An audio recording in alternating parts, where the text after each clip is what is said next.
All of the big ticket items of the Exodus event were all caused by a magnetic excursion event. Sometimes, if there's a major disruption, it will distort the magnetic field and cause it to be dented inwards. Solar wind, highly energetic particles come blasting down and expose us to high energy particles burning into the atmosphere. You start to get these auroras popping up in random places, in like one specific spot. You would have this dent in the magnetic field right above that area, above this Red Sea area. They said they saw a column of fire. If you have all that intense solar energy just pouring down into this, it's creating a bunch of heat down here, and that heat is creating a bunch of pressure. That pressure is going to be pushing out on everything. This would actually be like the opposite of a hurricane. This is what hurricanes do. They cause the ocean to bulge up into that vacuum. It's literally sucking the ocean up. A magnetic excursion event over water does precisely the opposite. It creates a really high pressure, and that high pressure crushes down the ocean.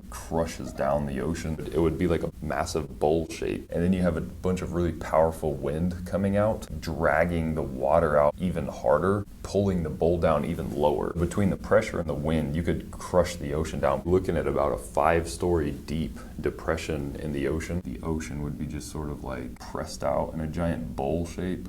Land in here that was exposed, this like land bridge they talk about. This area would be water, but it would be like a bowl, or like one of those big skate park bowls. And that wind would be carrying up a huge amount of moisture with it, and that moisture would be forming a bunch of massive cumulonimbus clouds over this area. It's hot air, so it wants to go back up, spinning up. We call these water spouts, and tornadoes or whirlwinds, and these would be creating some enormous cumulonimbus clouds up here. You would have the ocean splitting apart in a giant bowl, exposing a land bridge, and then you'd have these like giant water spout tornadoes blasting up, creating like massive cumulonimbus clouds in the area. They would have been crossing from here to here, and then Pharaoh would have been trying to chase them in here, but one of these just like came right in between them. So you'd have these massive clouds over here. They would be drifting out over the desert, like arcing that out into the desert like that.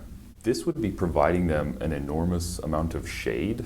They said that they were always beneath the clouds of glory. They were following all of these things. A column of fire in the sky at night, a column of clouds in the day, the clouds of glory whenever those would move. It's also going to be raining. It's going to be dumping a huge amount of rain onto these watersheds over here, onto these mountains. This is going to be providing them a huge amount of fresh drinking water. That's always just been this total unknown. How in the world where did they get all that water from? No one's ever been able to find anything. At Mount Sinai, a huge storm gathered around it, and then a bunch of fire from heaven just started blasting down onto it, just like started descending down upon it, and then the mountain itself began to rumble. That fire from heaven was this fire from this heaven, and it just had drifted out here. If this system was in that area behind Jericho, without these clouds around it, making it dark underneath, in the daytime you wouldn't see this column of fire. The reason they saw it at Mount Sinai is because you had all these like really heavy duty clouds making it really dark, but at Jericho you would have just had this beam, like an intense beam of regular sunlight. This sucker would have just hit a resonance in that area and just crumbled down Jericho, exactly like it hit a resonance over here at Mount Sinai. All of the archaeology is there, but you just have to move the dates back a couple centuries. This could easily create hailstones the size of boulders. The story says the sun and the moon stood still for an entire extra day. That's exactly what this system would do if it was firing up extra intensely. During a magnetic excursion event, these auroras could easily fire up to the point where they turned the night into day. They could literally get that bright. All you would really perceive is this diffuse light coming down was coming from the same place. You would notice that the base of the clouds over here was lit up and like luminous and glowing, and from a really far distance over here that would very much appear like the moon. It would have a very lunar appearance to it. So as far as you were concerned, from this perspective over here, it would look as though the sun and the moon were standing still. This has been associated with other other cultures' version of God, we could say. The multi-armed Vishnu and Krishna, the Nagas, trickling into other cultures, the Greek Medusa, some of the ancient cultures that even